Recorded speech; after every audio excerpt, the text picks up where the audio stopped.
其實我覺得好多人都唔係好信今次呢一個反彈。喂，的確係嘅，好多期之前都有講過3次出軌嘅男人欺騙咗我哋咁多次啊，呢度又都係欺騙咗我哋一次。又咁樣跌落嚟，唔係話諗住反彈少少就諗住當無數啩？我知好多人都係咁諗啊，但係我哋會唔會有可能有第二個角度去睇下咧？你唔好忘記以周線級別嚟講，佢啱啱好咧，佢升翻上嚟啦，係晾住喺呢一個2021年個頂嚟嘅。如果從呢一個周線級別嘅圖表嚟講，佢會唔會係喺呢個位置突破，然後做一個回踩啊？更甚嚟講，佢仲係落咗喺呢一個價值區間嘅入邊。咁究竟我哋點樣可以喺呢一個價值區間同埋呢一個2021年嘅前頂，佢大概可以判斷一下未來呢幾個禮拜我哋應該觀察嘅位置係乜嘢？嗱，我哋今期咧嘗試去講一個，你可能喺外邊唔係幾聽到一個劇本。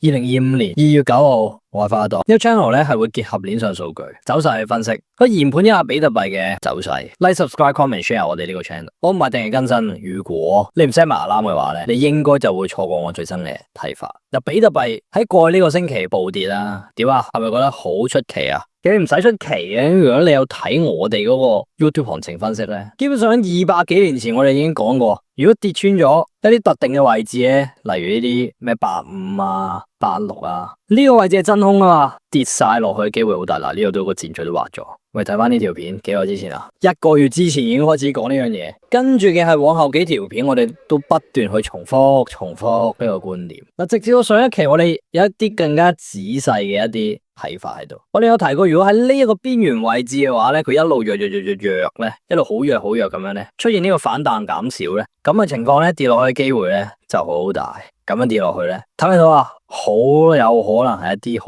暴力嘅下跌。嗱，結果你會見到嘅，佢喺呢一個位置咧，做咗一個咁樣嘅價格行為，喺呢個邊緣位置一路咁樣拖落去，一路咁樣磨落去，完全冇反彈嘅跡象。跟住咧就出現一個暴力嘅下跌啦，為呢個位置大概75000，喺一口氣跌到59000嘅位置。非常之暴力嘅一個下跌。所以如果你有睇我上期乃至到前幾期嘅行情分析咧，基本上咧你就應該咧會避開咗今次嘅下跌，就算你冇 short 到都好，應該唔會有買到現貨喺呢個下跌期間，因為都實在係一早講咗呢個 scenario， 一定要睇花多嘅行情分析，記得 set 翻啦。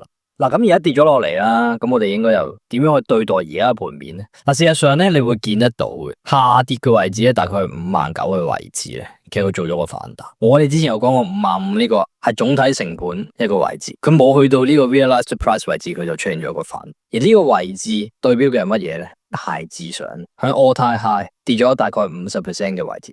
50% 位置點解會咁樣重要咧？如果你睇翻之前一啲所謂歷史行情，佢咧喺啲50% 嘅位咧，佢見到一個重大反彈。就算呢一個係喺一個熊市啦，你都會發覺得到嘅。佢呢一個嘅反彈咧，都係基於佢跌咗50%，所以50% 就有啲反彈啦。更甚嘅係，如果從周線級別嚟睇，佢剛好咧係收咗喺呢個2021年嘅前頂嘅上面。同埋，亦都頭先有講過，剛好咧佢係落咗喺呢一個2024年嘅一個價值區間入邊。咁我哋開始有啲嘢可以講下咯。就正如頭先所講，佢而家呢一刻，如果你話佢一個突破呢個位置，做一個回踩咧，然後延續呢個周線級別，甚至乎係一個月線級別嘅一個重新上升咧。喂，講真都係嗰句，你吹佢唔着，你真係吹佢唔着。當然呢個巨大級別嘅一個睇法，喺2024年咧出現咗一個大半年嘅一個盤整啦。咁樣而家呢個價格咧就跌咗呢個位置咗。理論上咧喺呢個位置咧係應該會有 support 嘅。嗱，如果我哋拉一個 volume profile 嚟講咧，你會見到喺呢一個位置 support 咧，剛好咧就係喺呢一個區間嘅 POC 位置啦。呢一個 POC 位置甚至乎咧，其實係呢一個價格範圍嘅 POC 位置，做咗個 support 然後反彈嘅動能亦都相當之大。嗱，我哋睇下佢點反彈啦。嗱，呢一個係 Binance 嘅現貨圖表啦，會發覺得到咧個量能咧，喂唔差噶，唔差。睇個低級別少少，大致上呢兩支發放出嚟，總體嚟講最多就喺呢度。咦，咁即係咩啊？呢一個位置係好多人拋售嘅位置。咁所謂嘅成交量其實就係一買一賣啊嘛。好多人賣嘅同時即係咩啊？亦都有啲人買咗，即係話呢個位置係最多人接貨。精準啲嚟講就係弱光嘅一啲大戶。OK。呢個位置接咗貨，即係話呢個位置開始有啲意思喎，有啲意思喎。咁有意思係咪真係一定會升咧？而家未知道嘅呢一個區間嚟講，我比較想見到嘅係如果呢一個係一個恐慌性拋售嘅話，呢一個係一個相對低量嘅自然反彈。我會幾期待佢係一個二探，呢個二探咧，佢可能咧會做一個相對深嘅一個回調，喺呢啲位置左右，甚或之乎咧，如果佢 undercut 埋呢度，再做一個假跌破咧，做一個相對 solid 嘅一個底部咧，我自己會覺得個後市會唔差。但係呢一個時間，當然我而家就4小時話啦，但係其實我自己判斷咧，就係佢要嘅時間咧，唔係咁短嘅，要啲時間啦。如果可以做到一個相對堅實嘅一個底部咧，對後市咧係會好啲嘅。我哋講翻頭先周線級別，如果呢度做一個堅實嘅底部咧，咁針對呢一個2021年嘅頂部咧，成件事就 solid。而針對住呢個價值區間，到最後咧有一個邊緣式嘅收窄，我會認為咧今年可能收復到，未必係大家諗到咁悲觀。嗱，我少少 recap 講得有少少亂，總結嚟講就係。首先，嗱喺周線級別咧，我哋會見得到咧，行翻上去2021年個頂部，而一個潛在可能係咩啊？就係針對於呢個超重大區間，佢可能咧想嘗試一下，睇下做唔做得到嘅。而呢種想踩實嘅意象咧，喺日線級別嘅成交量咧有少少牽，個量咧喺接近呢個低點嘅時候咧，佢成交量放大，再睇一細啲時框咧，會發覺得到咧，最大嘅量能咧就係個低位嗰度，反映嘅係好多人咧喺低點咧都接咗唔少貨。當然，與此同時，亦都係好多人好恐慌咁樣低點拋售咗，佢嘅比特幣又升翻上嚟。所以從呢個角度嚟講咧，呢一個反彈咧，未必真係完全冇意思嘅。嗱，跟住就係如果佢呢一個恐慌性拋售咧，伴隨住咧，我自己會想睇到咧，喺咧未來嘅一段時間咧，佢會有個二探嘅，佢可能會喺呢一段 range 嘅中間做一個二探。佢可能會 undercut 呢個低點位置，而去到最後咧，如果佢可以針對住日線級別咧，針對住2024年嗰個價值區間咧，佢最後咧有一個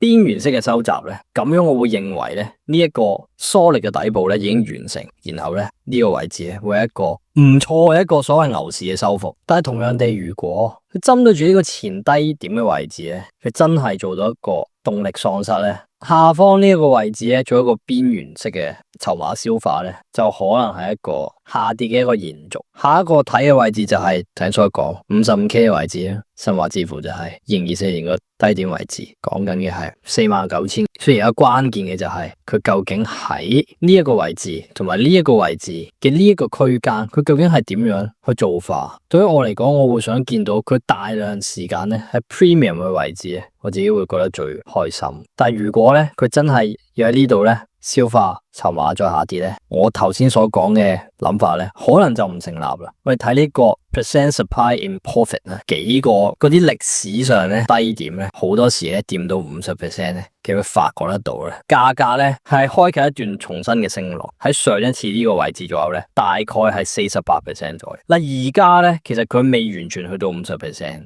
因為而家咧升翻少少，大概56% 左右。但係你話佢如果 undercut 嘅一個跌浪咧，令到咧呢個 percent supply in profit 咧跌翻落去，可能呢啲咁嘅位置左右咧，然後做一個重新 support 再上翻上去咧，我覺得係有一定嘅機會。咁但係當然你呢個 undercut 咧一定要快速上嚟，咁樣先可以切合到呢一個底部喺二探嘅時候快速收翻上嚟，頂部做一個邊緣收發上升，咁樣係最理想。但係如果你話喂唔係49000呢啲位置，居然係依然係呢啲咁嘅向下消化籌碼，咁可能就會好災難性。但我暫時嚟講覺得咧，都未係好見到嘅。當然我哋要繼續跟進啦。但係當然我哋而家咧都唔排除佢會延續嘅自然反彈啦。呢一個位置一個 FAG 嘅位置，有潛在嘅 power 喺度。而8萬位置咧，剛好咧就係近住呢個 True Market Mean 嘅一個位置。咁 True Market Mean 大概79000位置，所以呢個位置咧注定係多 power 嘅，即係呢個位置左右。總括嚟講咧，我覺得咧而家呢一刻咧，